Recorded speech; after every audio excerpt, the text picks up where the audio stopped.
Conceitos fundamentais para compreendermos mais bem adequadamente os conflitos de guerra entre as Forças Armadas do Estado de Israel e o grupo terrorista Hamas.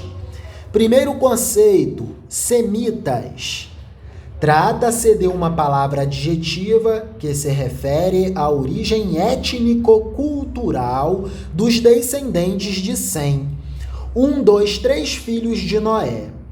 Pós-diluvianamente falando, podemos considerar Abrão o patriarca dos semitas, que abrangem o mundo árabe, palestino e judeu. Com efeito, deveras e efetivamente, árabes, palestinos e judeus da região do Oriente são irmãos de origem étnico-cultural. De acordo com o artigo educativo do portal InfoEscola, escrito pelo professor e mestre Antônio Gasparetto Júnior, semita é termo que designa um conjunto linguístico-cultural composto por vários povos. A origem da palavra semita está na Bíblia Sagrada, mais precisamente no livro do Gênesis, quando aborda a história de Noé. Nas escrituras judaicas, um dos filhos de Noé era chamado Sem, Shem em grego. A derivação do nome semita passou a identificar um conjunto de povos que possuíam traços culturais comuns. Os semitas tiveram origem no Oriente Médio, onde ocuparam vastas regiões, do Mar Vermelho até ao Planalto iraniano. São povos típicos de ambientes quentes com clima seco. Eram povos de prática nômade. Esses antigos povos, identificados como semitas, envolvem a cultura dos arameus, assírios, babilônios, sírios, hebreus, fenícios e caldeus. Muito importante é termos a noção da dimensão do significado da palavra perspectiva, que significa o modo e a maneira como se observam os fatos.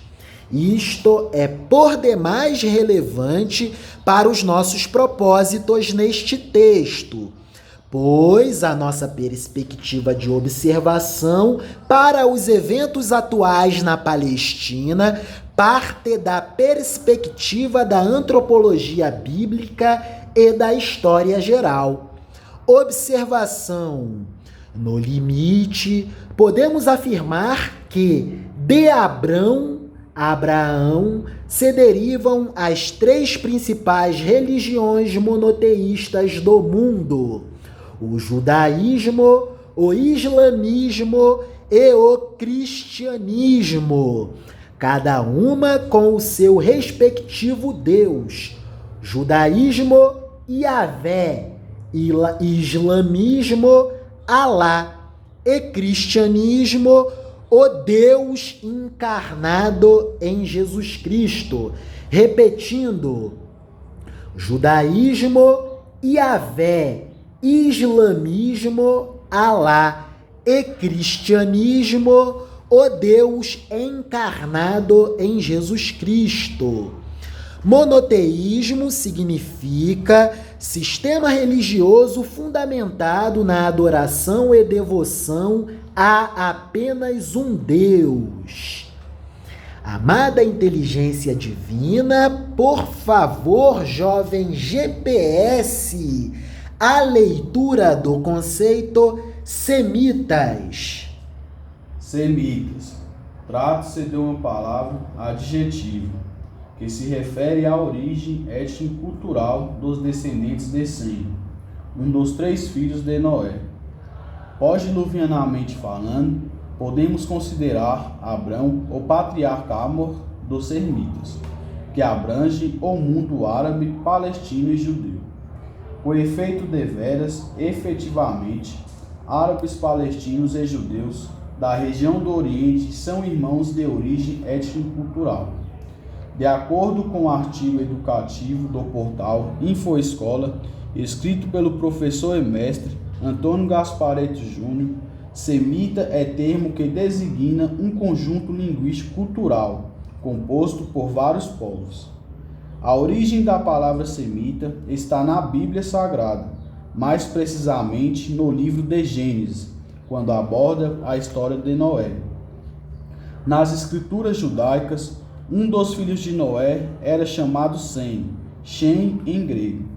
A derivação do nome semita passou a identificar um conjunto de povos que possuíam traços culturais comuns. Os semitas tiveram origem do Oriente Médio, onde ocuparam vastas regiões, do Mar Vermelho até ao Planalto iraniano. São povos típicos de ambientes quentes com clima seco. Eram povos de prática nômade. Esses antigos povos identificados como semitas envolvem a cultura dos arameus, assírios, babilônios, sírios, hebreus, fenícios e caldeus. Muito importante é termos a noção da dimensão do significado da palavra perspectiva, que significa o modo e a maneira como se observam os fatos. Isto é por demais relevante para os nossos propósitos neste texto, pois a nossa perspectiva de observação para os eventos atuais na Palestina parte da perspectiva da antropologia bíblica e da história geral. Observação. No limite, podemos afirmar que de Abraão se derivam as três principais religiões monoteístas do mundo: o judaísmo, o islamismo e o cristianismo. Monoteísmo: sistema religioso fundamentado na adoração e devoção a apenas um Deus. Maravilhas e bênçãos divinas. Muito obrigado, jovem abençoado de Deus. Que Papai do Céu te max exponencialize em amor, em proteção, em paz, em compaixão, em autorresponsabilidade e principalmente em sabedoria, tal como o rei Salomão. Amém.